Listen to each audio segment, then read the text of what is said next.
Davis is known as the Bee Whisperer, and now a new series on EarthXTV is capturing profession. Lance, thank you so much for your time today. Hey, happy to be here. Really happy to be here. The theme that we get to see on the series is relocate, don't exterminate. Tell us a little bit about that when it comes to bees. When I started this idea of taking bees out of walls and structures, all you heard was pest control companies getting called out to kill bees by spraying them and killing them with poisons and carcinogens. And I used to see the results of that, and like a wall that had honey running out of it, and there's still bees there flying around trying to get in. So I'm thinking, how about if we could take that all apart, take all the honey out, and then we'll have to block the pheromone that they leave behind, because that lasts up to 35 years if they spray them in a wall. So we scraped and cleaned it real good and did all that. Then we packed the void full of fiberglass insulation, and then we put it all back together, even the texture perfect, so you can't see a patch. And it's either painted or the colors match with the stucco. And then I bee-proofed the bottom of it, but it's already full of fiberglass insulation. The void is, so they can't get in anyway. And that makes it perfect job.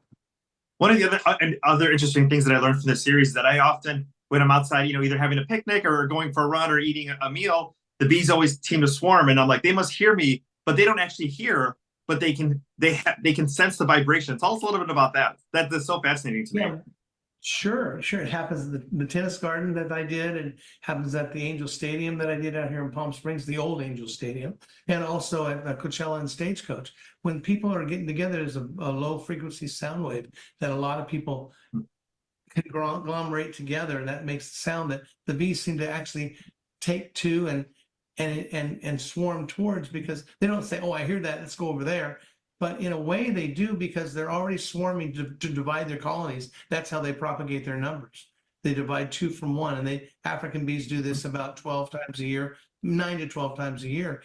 And what happens is that they gravitate towards that vibration, because they don't hear, but they feel it.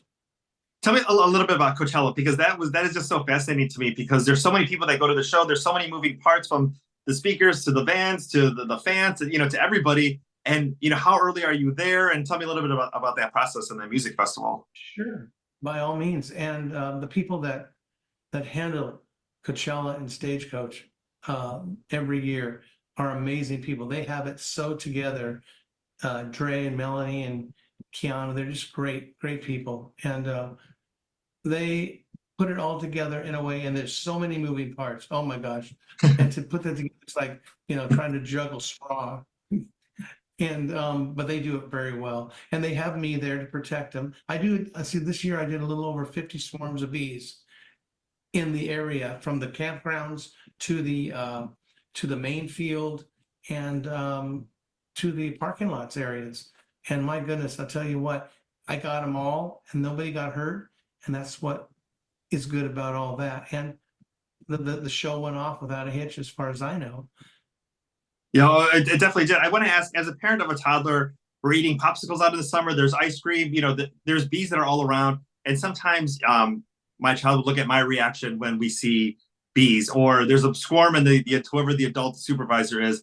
Maybe a tip for all the parents out there that are going to be out there with their kids on how to maybe react when they see, a bee or multiple bees.